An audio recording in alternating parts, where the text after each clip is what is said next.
Welcome back to the Roll Jays podcast live above the Chai. Creighton leads Villanova 40-38 at home in a much-needed bounce-back game. Alex Drake, Jimmy Allen with you here, brought to you by Pixel Fire Marketing and Pyramid Contractors. Alex, the Jays right now shooting 69% from beyond the arc. They've been on fire from three today. Yeah, obviously things look a lot better when you shoot the ball well. Defense has definitely been non-existent for both teams in this first half.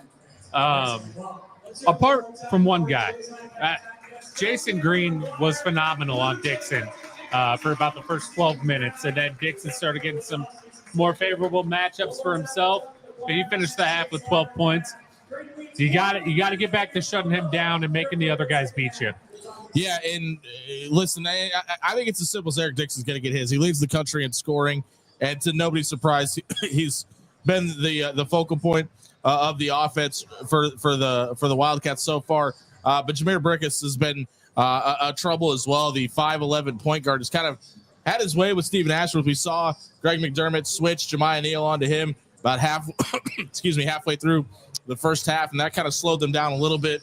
But in certain switch-off situations, he's caused a little bit of issue as well. But I'm with you. I think if you can stop Eric Dixon, you're perfectly fine with everybody else beating you. You either got to stop Eric Dixon or slow him down and make everybody else play out of their minds, or you have to shut everybody else down. It can't be half and half. Sorry, go ahead. I was just going to say, for me, from Villanova, the most impressive thing I saw from them in the first half was simply their ability to recognize when things were about to go wrong and slow the game down.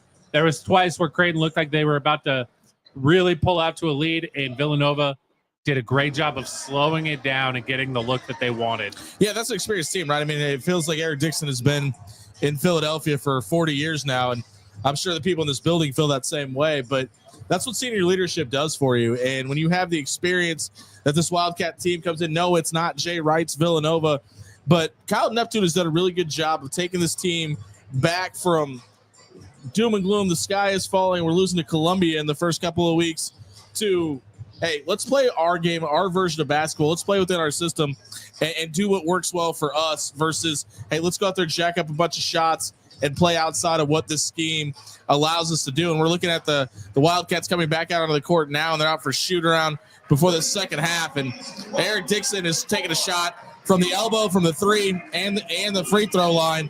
Plan on him shooting it all around the court in the second half. Yeah. Here's the telling stat for me from the first half, and really the only reason why the game is as close as it is. 5-0. Creighton has turned the ball over 5 times and have not forced Villanova to turn it over once. Creighton's got to not only be better with the ball, but they have to force Villanova to turn the ball over a little bit if they want to extend this lead. Yeah, and that's the one thing that Creighton has had their Achilles heel be all season, right, is giving the ball up on easy turnovers. And if they can play with inside their system and play, not necessarily let it fly style basketball, but look for the open pass, move the ball around, create points off of turnovers, I think this team's going to be perfectly fine. But when you're turning over the ball at the rate that Creighton has this season, this could be a really, really long year.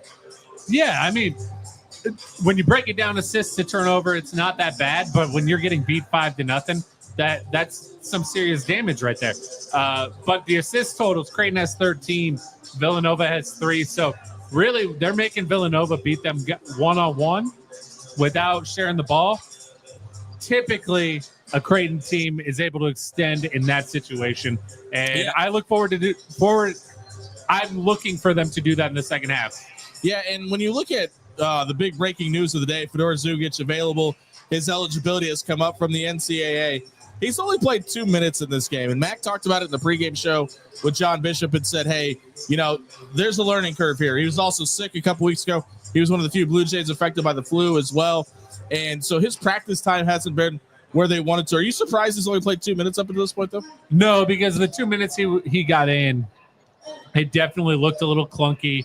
Jays lost their rhythm when they were about to pull away. I expect to see him a little bit more in the second half, but there was definitely a couple of plays on both ends of the floor where guys wanted him to do something that he wasn't doing, which is going to happen, right? He hasn't played yet. You got Jason Green playing the 3 today. Mason Miller playing the four. Not only is Fedor Zugic getting in for the first time, you have a bunch of guys playing positions that they haven't played all year. Yeah, and the thing that's I don't want to jinx him, but Stephen Ashworth has got 8 points and 6 assists. He's never had a double-double in his college career. He's 4 assists and 2 points away from that in the whole second half. Gets a Villanova team at home. I expect this crowd to absolutely pop if he hits that and that gets announced. Yeah, and what a night for that to happen too. You got a surprisingly good crowd here for over Christmas break, especially coming off the Georgetown game. The student section is pretty barren right now, but that's to be expected with all the students back home. Yeah, and actually there aren't any student tickets today because of the holiday break. So that section mainly picked up by people buying tickets to this game. But there are still a few students that reclaim those tickets. It's good to see, despite them being on break, that there's a great showing tonight. We're about 20 seconds away from the start of the second half. Reminder, this is the Roll Jays podcast brought to you by Pixel Fire Marketing and Pyramid Contractors. You can have pyramidroof.com. You never have to settle for less. They're going to give you a free estimate on your roof, windows, gutters, or siding. They can do it all. And also, if you'd like to donate to Creighton's NIL Collective, the Bird Club, it is on your screen now. All you have to do is scan the QR code. Your proceeds will go to your favorite student athletes as well as benefit this podcast. I'm Jimmy Allen. That is Alex Drake. We'll be back on 1620 The Zone following the game. Creighton leads 40-38 right now. Can the Jays maintain this lead? If they see it drop in 3-point productivity, we'll see after this game. We'll see you on 1620 The Zone. Thanks for joining us.